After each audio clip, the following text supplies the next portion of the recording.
ရိုက်တာတဲ့အတာဟီတာဘက်ရောက်နေတဲ့ခိုင်နှင်းဝေနဲ့ဖြူဖြူထွေးတို့ကိုပရိသတ်တွေဝေဖန်နေကြပြီးပရိသတ်များလုံးမင်္ဂလာပါရှင်ဘောင်မီဆယ်လဘရီကနေပြန်လည်ကြိုဆိုလိုက်ပါတယ်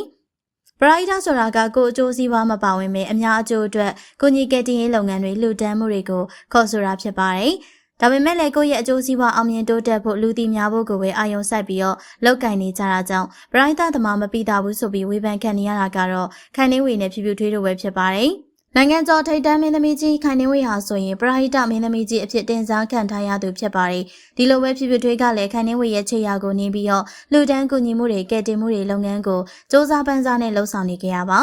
ပြည်သူတွေအခက်အခဲကြုံတွေ့နေရတဲ့အချိန်တိုင်းမှာအရှိန်ဆုံးကနေသွားရောက်လူတန်းထားကြပေမဲ့သူတို့ရဲ့လူတန်းမှုမှာကိုကျိုးစည်းပွားတွေပါဝင်နေရဆိုပြီးဝေဖန်ခံခဲ့ရတာဖြစ်ပါတယ်။နိုင်ငံတော်ထိပ်တန်းမင်းသမီးကြီးခိုင်နှင်းဝေကလက်ရှိမှာလူတန်းမှုတွေနဲ့ပတ်သက်ပြီးတော့တေချာစွာစီမံခန့်ခွဲနိုင်ခဲ့ခြင်းမရှိပါဘူး။ဒါကြောင့်ဝေဖန်တန်တွေပြင်းထန်နေခဲ့ရပါ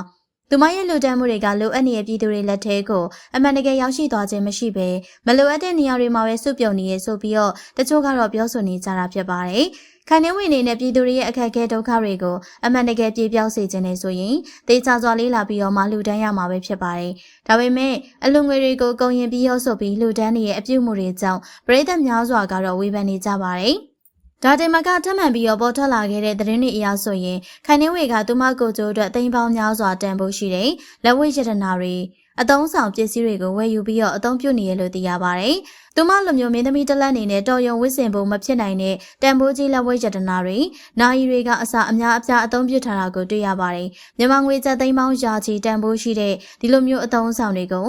ဘယ်ကပတ်စံနဲ့ပြန်ဝယ်ယူထားနိုင်လဲဆိုတဲ့ဝေဖန်မှုတွေတန်တရားဝင်မှုတွေကလည်းမြင့်တက်နေကြရပါပရိုက်တာလုပ်တဲ့နေရာမှာအလူငွေသိန်းပေါင်းများစွာကိုလက်ဝယ်ကင်ဆောင်ပြီးတော့လှူဒန်းနေရတာဖြစ်တဲ့အတွက်ဒါတွေကိုကိုအကျိုးစီးပွားအတွက်သုံးနေရလားဆိုပြီးထင်ကျင်စရာတွေကလည်းရှိလာခဲ့ပါတယ်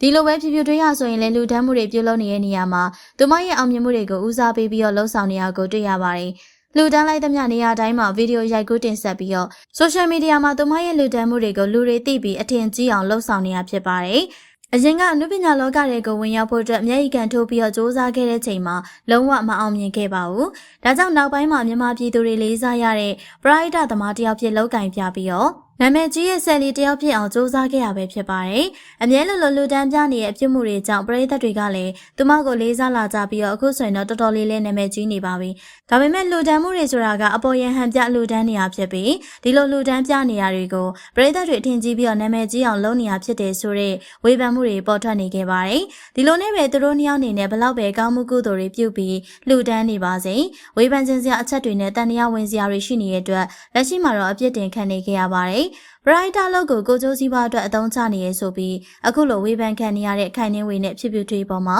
ပရိသတ်ကြီးတို့ရောဘယ်လိုမျိုးထင်ကြပါသလဲရှင်အဆုံးထိကြည့်ရှုပေးရတဲ့အတွက်အားလုံးကိုကျေးဇူးတင်ပါတယ်ရှင်